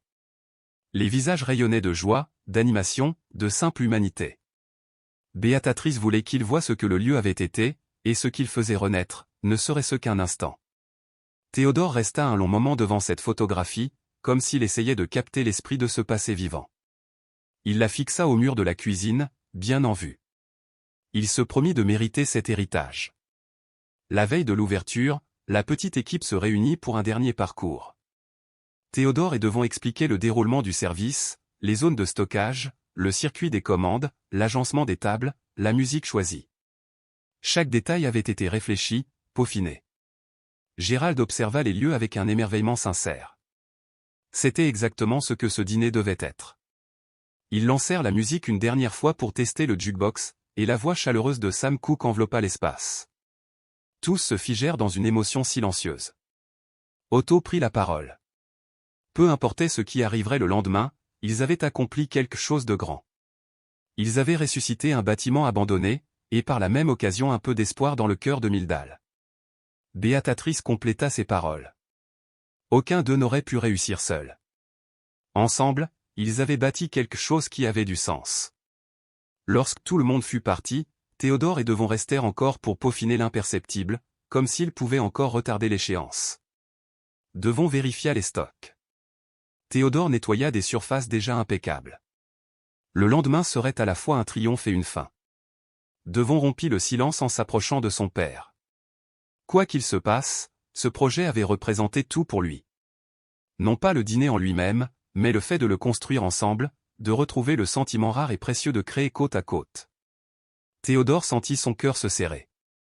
Après la chute de leur vie passée, Devon était resté. Il avait cru en eux, en cette one chance fragile. Puis ils se serrèrent l'un contre l'autre, deux hommes que la vie avait mis à terre, mais qui avaient façonné du beau à partir des ruines. Demain serait une bonne journée, affirma Devon. Théodore hocha la tête. Oui, ce serait une belle journée. Quand Devon s'endormit, Théodore erra encore dans le dîner plongé dans l'obscurité tranquille. Il caressa le comptoir poncé à deux mains, les banquettes rafistolées, le jukebox restauré. Il feuilleta le livre d'or, reconnaissant les signatures fanées d'antan et celles, fraîches, des personnes qui les avaient aidés. Il ajouta une ligne, d'une écriture un peu tremblante. Théodore Aille, novembre 2024.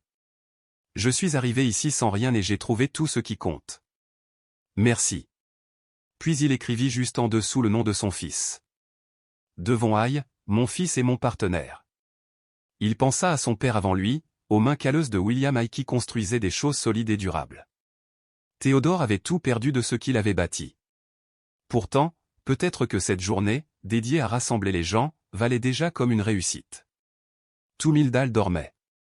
À l'intérieur du Riverside dîner, tout était prêt. Les réserves étaient pleines, la salle resplendissante, la musique prête à jouer, le livre d'or prêt à recueillir de nouveaux souvenirs. Le lendemain ce lieu redeviendrait ce qu'il était destiné à être. Une maison pour ceux qui n'en avaient plus. Un cœur battant au milieu de la communauté. Une preuve vivante de ce que l'on peut accomplir lorsque l'on se soutient. Théodore verrouilla la porte et se glissa dans son sac de couchage, auprès de son fils. L'incertitude du futur pouvait attendre. Pour l'instant, le travail accompli suffisait. À 4 heures, Il ouvrit les yeux d'un coup. La tension électrique de l'ouverture le traversait déjà. Il se leva, laissa Devon dormir et se rendit en cuisine. Tout se mit en place avec l'assurance du rituel répété. Le café lança son parfum réconfortant. La pâte à pancake fut lisse et souple. Les pommes de terre râpées attendirent leur transformation croustillante. À 5h30, Devon le rejoignit. Il ajusta la salle, redressa chaque fourchette, remplit les sucriers, observa le moindre détail comme si la perfection pouvait déjouer le destin. À 6h, Béatatrice arriva avec un petit vase de fleurs cueillies dans son jardin. Son regard expert parcourut la salle. C'était parfait. À 6h30, Iris fit son entrée, tablier noué, un sourire brillant d'excitation et d'appréhension. Elle échangea un regard avec Devon qui contenait 1000 possibles. Elle lui prit la main une seconde avant de se mettre en poste. À 7h, Théodore enfourna les brioches à la cannelle. Leur parfum attirait les gens, avait assuré Béatatrice. L'odeur du foyer, celle des choses faites avec amour. À 7h30, chacun se tint prêt à son emplacement. Il ne restait qu'une chose à faire. 8h. Devon tourna le panneau de la porte. Ouvert. Théodore lança la première chanson du jukebox. What a Wonderful World. La voix douce de Sam Cooke illumina l'air. Rien ne se produisit. Le silence de la rue sembla s'étirer à l'infini. Théodore sentit un frisson d'angoisse. Et si personne ne venait? Et si tout ce qu'ils avaient rêvé n'était qu'un mirage? Puis, comme une réponse du destin, Gérald franchit la porte. Il avait revêtu son costume du dimanche, tenu un bouquet de fleurs. « Premier client » demanda-t-il avec un sourire tranquille. « Premier et le plus bienvenu » répondit Théodore, ému. Derrière lui, une file se forma. Des dizaines de personnes. Phyllis et son mari. Otto et Horus. Stanley, accompagné d'anciens combattants, tous en uniforme. Florence avec ses élèves. Des familles inconnues, des couples âgés, des jeunes parents, des habitants attirés par le bouche-à-oreille et le désir de participer à cette journée unique. La salle se remplit en un instant, chaude, vivante, vibrante. Iris et Béatatrice se déplaçaient avec aisance, servaient le café et prenaient les commandes. Devons orchestrer l'ensemble avec calme et autorité. Théodore, lui, entra dans le mouvement fluide de sa cuisine. Les œufs se brouillaient doucement dans le beurre. Les pommes de terre brunissaient sous la spatule. Les pancakes prenaient forme, gonflés de chaleur et d'attention. Le bacon craquait juste comme il fallait. Chaque assiette était réalisée comme un remerciement. Le minuteur sonna. Les brioches à la cannelle sortirent du four, dorées, la crème fondante glissant sur la pâte chaude. Le parfum fut un baume. Théodore prit la première brioche, la plaça sur une assiette et la porta lui-même à Béatatrice. Elle voulait attendre la fin du rush, mais Théodore voulait qu'elle soit la première. Premier geste d'amour culinaire de la journée. Les larmes qu'elle ne put retenir dirent tout ce que les mots ne savaient exprimer. C'est magnifique, souffla-t-elle. Vous l'êtes aussi, répondit Théodore dans un souffle. Merci d'avoir cru en nous. Elle goûta, ferma les yeux, savourant le souvenir et le présent liés en une même bouchée. Stanley aurait adoré cela, murmura-t-elle. Il aurait été si fier de vous, de ce que vous avez bâti. Ce jour-là, le Riverside dîner retrouva son âme et Mildal retrouva un peu de sa lumière. Une communauté entière se rappela que même au bord du gouffre, il existe des personnes capables de reconstruire ce qui a été brisé. Une journée parfaite, peut-être éphémère, mais inoubliable.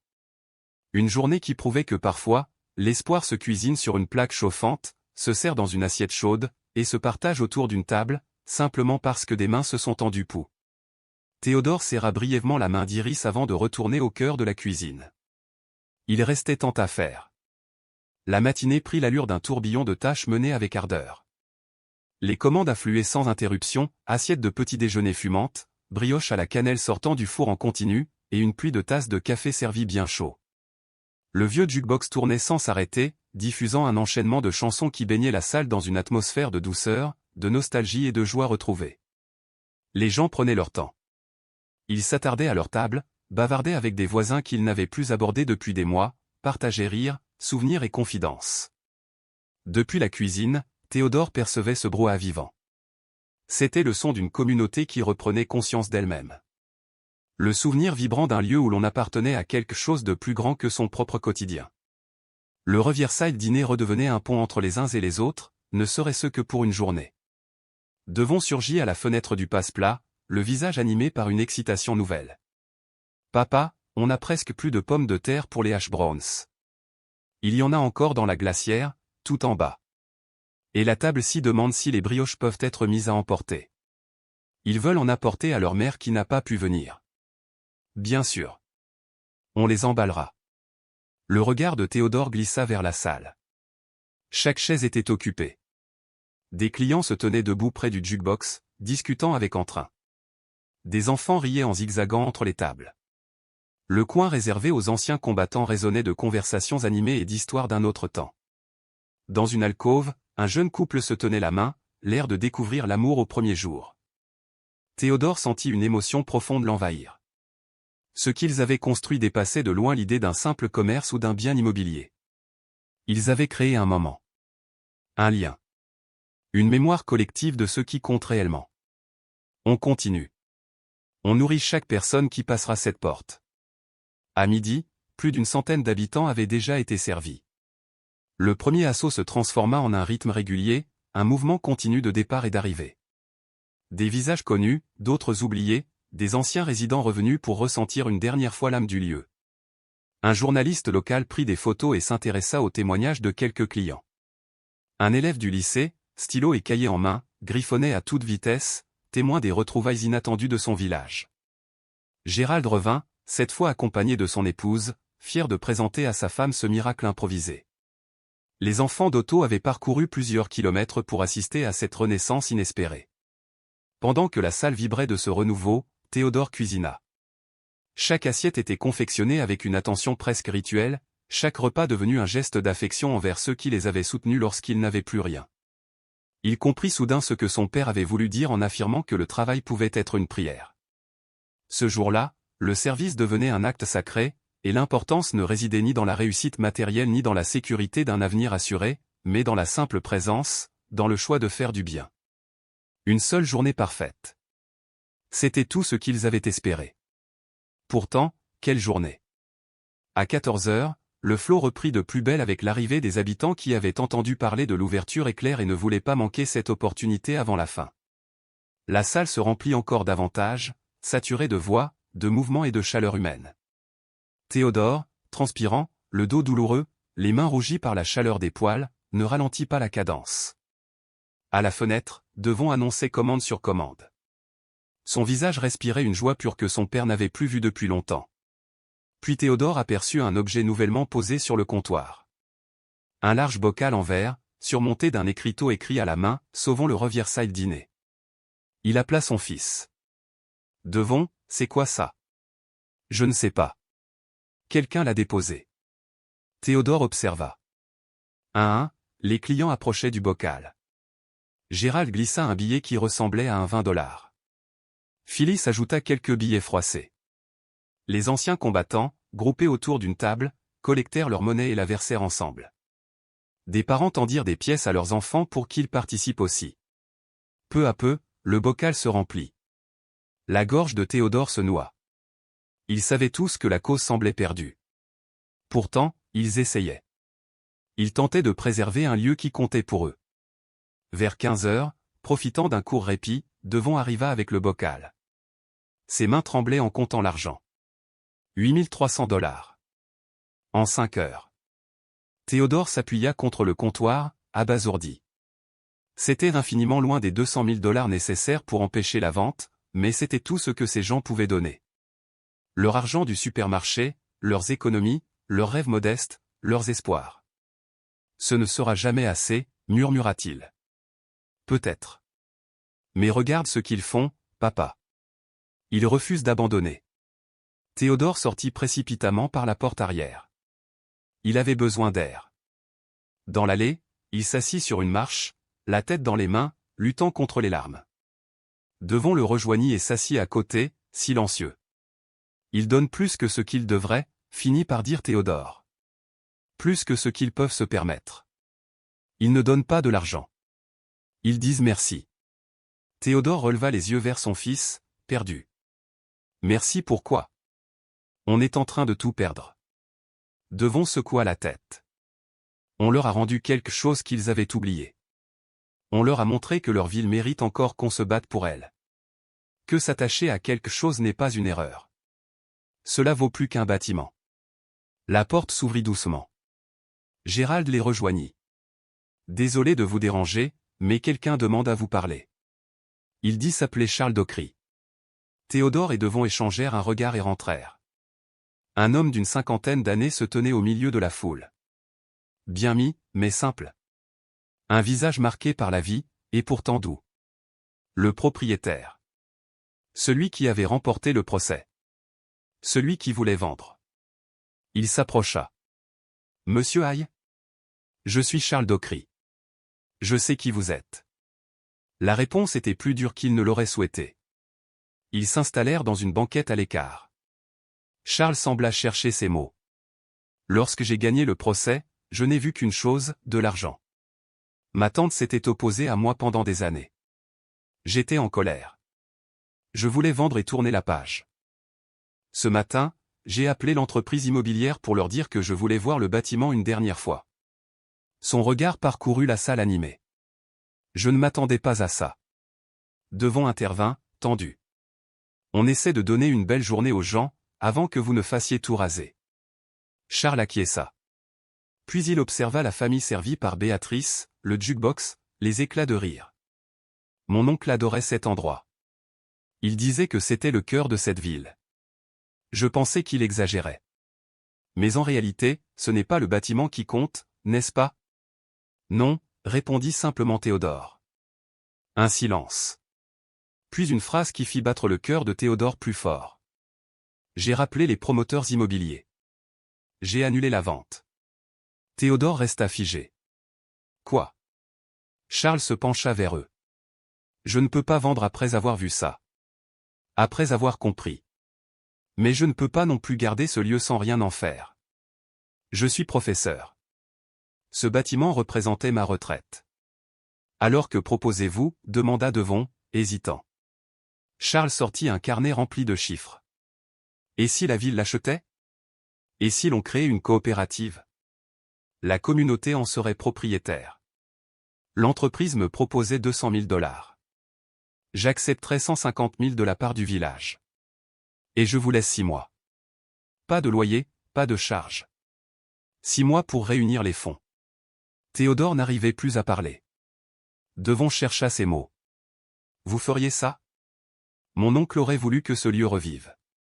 Ce que vous avez fait aujourd'hui, c'est son rêve qui prend forme. Gérald, qui avait suivi la discussion à distance, s'avança aussitôt. On peut y arriver.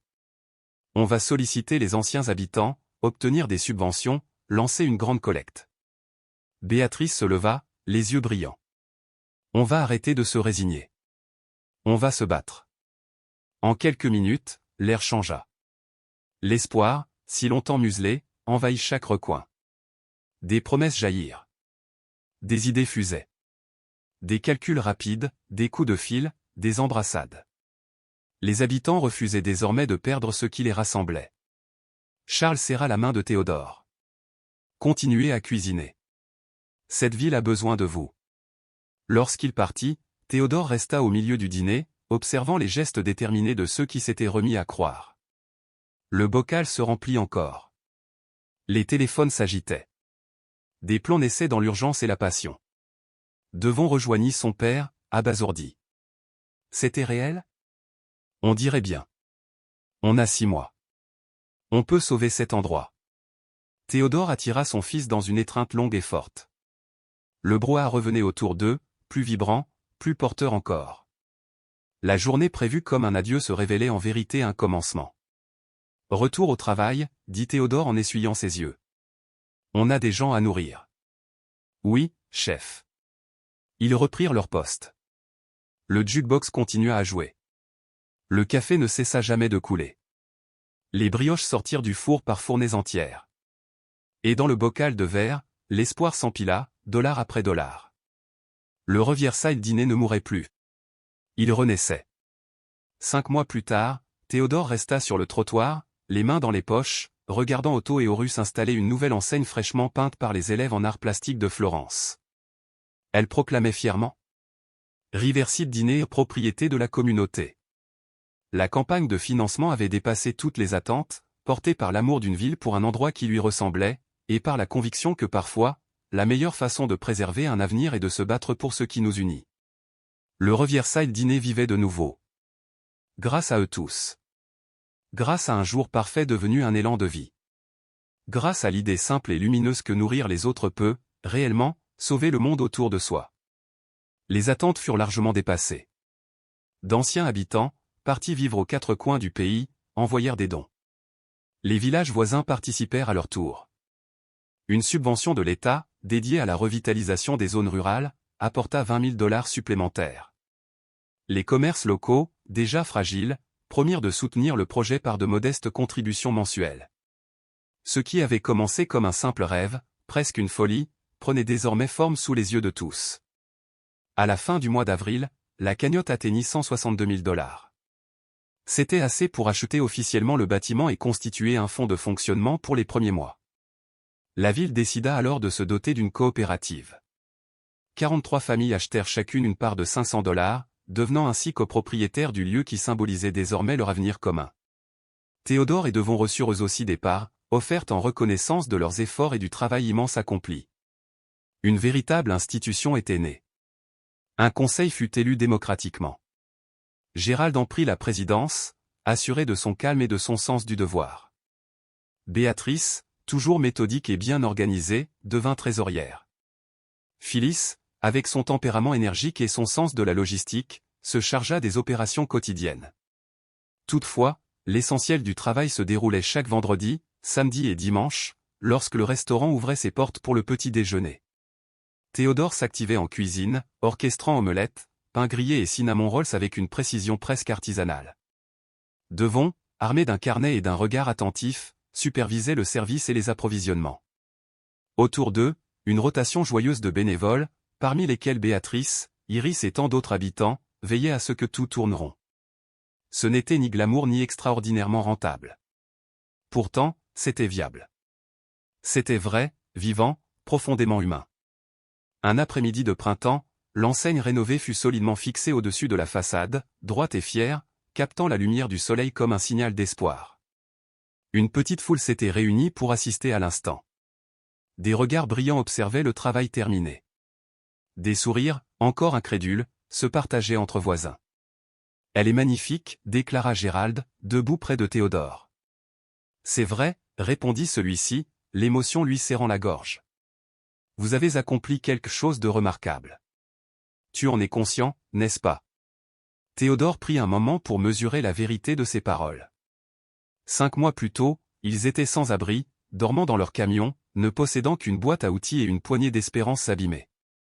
Aujourd'hui, ils vivaient dans un petit appartement au-dessus du restaurant. Rien de luxueux, certes, mais un toit sûr, une chaleur constante, un chez eux. Devon suivait dorénavant des cours en ligne en gestion d'entreprise, tandis que Théodore transmettait ses compétences à 2 lycéens passionnés par le bricolage et la cuisine, perpétuant ainsi l'héritage de son propre père. « Nous n'aurions jamais pu faire tout ça seul, dit Théodore. Gérald hocha la tête. « Exactement. C'est l'essence même de tout ceci. Aucun de nous ne peut accomplir grand-chose seul. Ensemble, en revanche, nous réalisons des miracles. » Horus et Otto descendirent de leur échelle, rangeant leurs outils. Tous s'écartèrent pour contempler une dernière fois l'enseigne. Elle proclamait plus qu'un nom, elle était la preuve qu'une communauté unie pouvait défendre ce qui comptait et préserver ce qui méritait de l'être.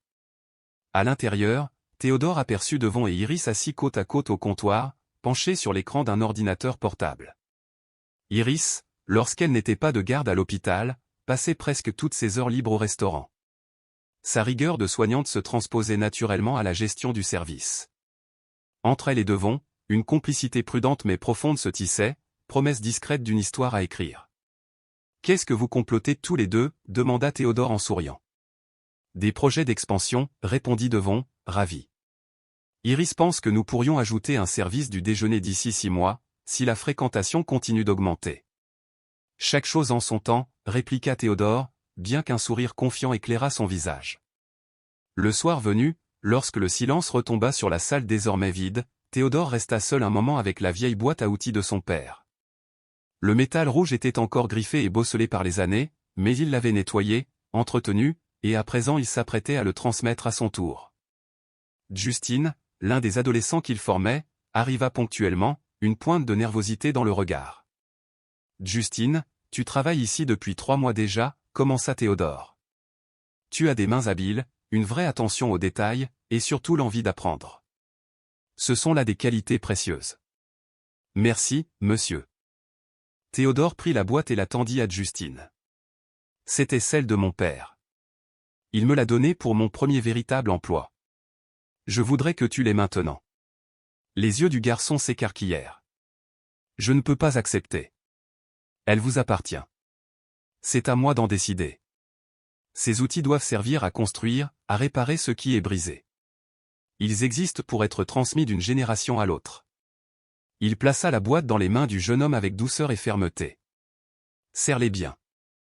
Utilise-les avec respect. Et un jour, lorsque tu auras enseigné à ton tour ce que tu connais, transmets-les à quelqu'un qui en aura besoin. Justine serra la boîte contre lui comme un trésor. Il comprenait maintenant la valeur sentimentale, le poids symbolique de ce cadeau. Je vous le promets. Je les utiliserai bien. Lorsqu'il eut quitté le restaurant, Devon rejoignit son père près de la fenêtre donnant sur la rue principale de Milal. De nouveaux commerces rouvrirent ces derniers mois, une librairie, une petite quincaillerie coopérative, un café. Le succès du restaurant avait ravivé quelque chose de longtemps oublié. Une lueur d'espoir. Tout va bien, papa? Je pensais à ton grand-père. J'aimerais qu'il puisse voir ça. Je crois qu'il le voit, répondit Devon. Il serait fier de toi. Théodore resta silencieux un instant. J'ai tout perdu, pourtant. Nous ne sommes pas riches, ni à la tête d'une grande entreprise. Devon le regarda droit dans les yeux, sérieux. Tu as perdu un commerce, mais tu as retrouvé l'essentiel. Tu as découvert ce qui compte vraiment, la communauté, le sens du travail, la dignité de créer quelque chose avec des gens qu'on respecte et qu'on aime. Il montra du regard la salle autour d'eux. Grand-père serait fier de tout cela. Moi aussi. Les larmes montèrent de nouveau, bien différentes de celles connues autrefois. Ce n'était plus de la douleur ni de la honte. C'était de la gratitude. Pour le chemin parcouru, pour les mains tendues, pour le fils qui avait refusé d'abandonner. Je suis fier de toi aussi, répondit Théodore. Tu es devenu un homme meilleur que je ne l'ai jamais été. Je suis l'homme que tu m'as appris à devenir, répondit doucement Devon. Ils demeurèrent côte à côte, contemplant le fruit de leur détermination. Autour d'eux, les preuves du changement étaient multiples. Le livre d'or se remplissait chaque semaine de messages d'encouragement, de souvenirs partagés, de promesses de retour. Le vieux jukebox réparé jouait chaque week-end des mélodies qui faisaient danser les familles et chanter les plus âgés. La cuisine, autrefois tombée en ruine, nourrissait désormais des amis, des voisins, des inconnus devenus proches. Au dehors, la nuit enveloppait Milal, mais les lumières du restaurant brillaient comme un phare. De loin, on pouvait distinguer leur éclat chaud, comme si elles murmuraient aux passants, « Ici, vous comptez. Ici, votre présence a du sens. » Théodore se revit le premier matin, préparant du café dans un bâtiment abandonné, sans aucune garantie que leurs efforts porteraient un jour du fruit. Il se remémora chaque rencontre, chaque geste de soutien, chaque décision de continuer malgré les incertitudes. La leçon n'était peut-être pas que tout finit par s'arranger. La véritable leçon résidait dans l'élan, dans la persévérance, dans le choix de construire ce qui est bon, même sans certitude de réussite. Devon monta se coucher, laissant son père verrouiller les portes et éteindre les lumières une à une. Demain, les clients reviendraient. Le café coulerait, les plats seraient préparés et servis avec bienveillance. Les rires et les conversations empliraient de nouveau la salle. La vie continuerait dans cet endroit devenu le cœur battant d'une communauté qui réapprenait à espérer. Théodore gravit les escaliers menant à leur appartement. Il n'était pas somptueux, pourtant il représentait tout ce qu'ils avaient reconstruit, un foyer né non de la richesse, mais de la solidarité et de la volonté. Certaines choses méritaient d'être défendues. Certaines demandent à être bâties lentement, un jour après l'autre. Certaines nécessitent simplement de se présenter, encore et encore, même lorsque l'issue demeure incertaine. Leur histoire en était la preuve vivante. Et cela suffisait.